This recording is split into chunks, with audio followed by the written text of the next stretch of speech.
नमस्कार साथियों। बात चल रही है 1925 की। तो आज हम बात करेंगे 1925 के दौर के कुछ कलाकारों के बारे में। इन कलाकारों में सबसे पहला नाम आता है हिमांशु रॉय का। हिमांशु रॉय एक धनी परिवार के लड़के थे। कलकत्ता से लॉ करने के बाद में वो बैरिस्ट्री पढ़ने के लिए लंदन गए। लंदन में उनकी मुलाकात निरंजन पाल से हुई, who was a play right. तो निरंजन पाल का एक नाटक स्टेज हो रहा था, द लाइट ऑफ एशिया। अच्छा, उसी समय में हिमांशु राय की जान पहचान देविका रानी के साथ में हुई, who was also there doing her architectural studies. दोनों फिल्मों के बहुत शौकीन थे और उन्होंने सोचा कि द लाइट ऑफ एशिया को मूवी की तरह क्यों न बनाया जाए। तो मूवी बनाने की टेक्निक तो उनको आती नहीं थी। तो वो लोग दोनों मिलकर चले गए जर्मनी। जर्मनी में उन लोगों ने ट्रेनिंग ली। Himanshu Rai took training for production, direction, marketing, and Devika Rani took training for stage designing, stage decoration and other things. वहाँ से लौटने के बाद में वहाँ पर रहते हुए उनकी एक जर्मन कंपनी के साथ में बातचीत हुई और German company agreed to sign a 3 film contract, जिस कॉन्ट्रैक्ट के अंडर में जर्मन डायरेक्टर और टेक्नीशियंस वो लोग प्रोवाइड करेंगे और इंडियन एक्टर्स को हिमांशु रॉय प्रोवाइड करेंगे। तो इस तरीके से शुरुआत हुई हिमांशु रॉय की पहली picture the light of Asia. इसके डायरेक्टर थे फ्रेंच ऑस्टन, वो वाज ए जर्मन। और ये 3 पिक्चरें बनी, the light of Asia, Siraj and प्रपंच पाश। प्रपंच पाश के बनने के दौरान ही हिमांशु राय और देविका रानी का प्यार शुरू हुआ और बाद में शादी हुई। दोनों ने मिलकर 1934 में बॉम्बे टॉकीज की स्थापना की। बॉम्बे टॉकीज उस जमाने का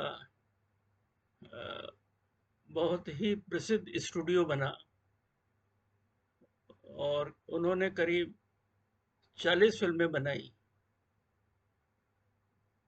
लेकिन एक दुर्भाग्य ऐसा रहा कि जीवन नैया बनाने के टाइम में देविका रानी जीवन नैया के हीरो के प्रेम में पड़ गई और फिल्म को अधूरा छोड़कर वो उनके साथ में बॉम्बे छोड़कर चली गई। हिमांशु राय को इस बात से बहुत दुख पहुंचा और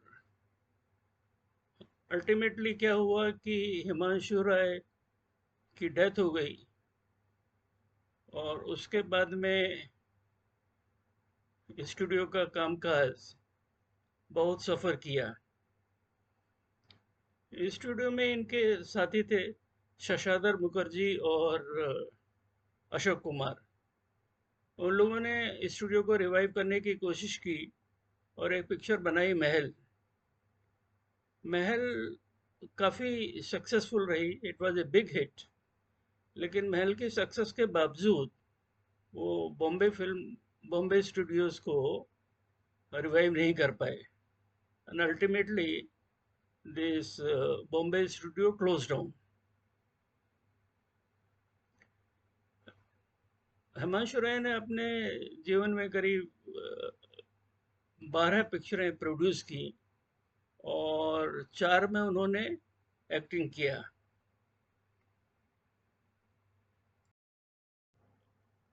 अब हम बात करेंगे दिनशा बिली मोरिया का, who was again a very successful actor of that period। 1925 में उन्होंने एक पिक्चर बनाई पिक्चर में काम किया जिसका नाम था छत्रपति शिवाजी। 1927 में उन्होंने इंपीरियल फिल्म कंपनी ज्वाइन की।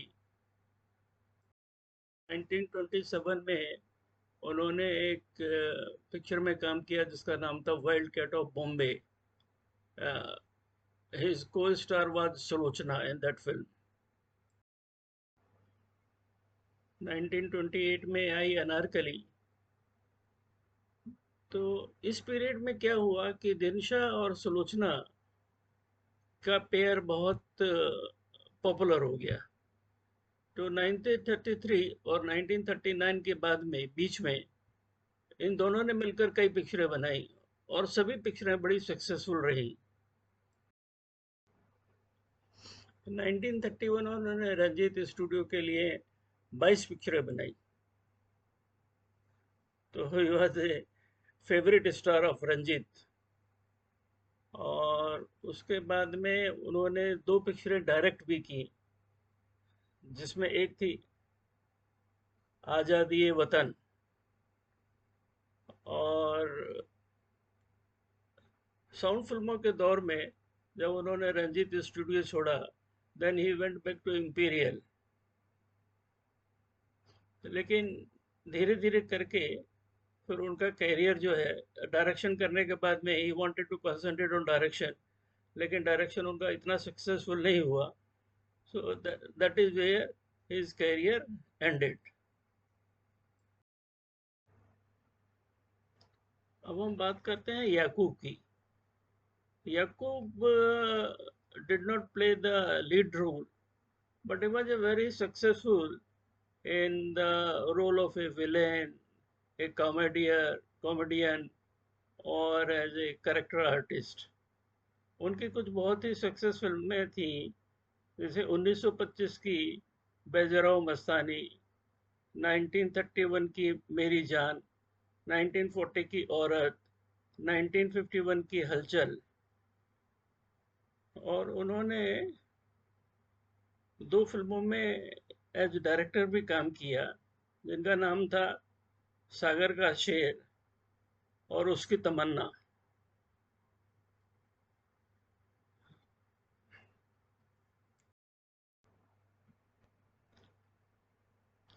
नाइनटीन 49 में Yakub directed a film called I.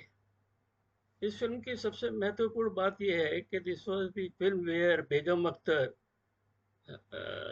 gave her first playback singing assignment।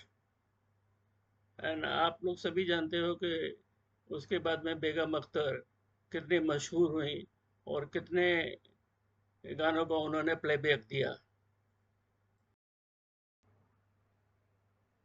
इसके बाद बात करते हैं सुलोचना चटर्जी की। Not to be confuse with Sulochana that is Ruby Bais, जिनका की स्क्रीन नाम सुलोचना भी था। ये this Sulochana Chatterjee is different. She mostly acted in character roles.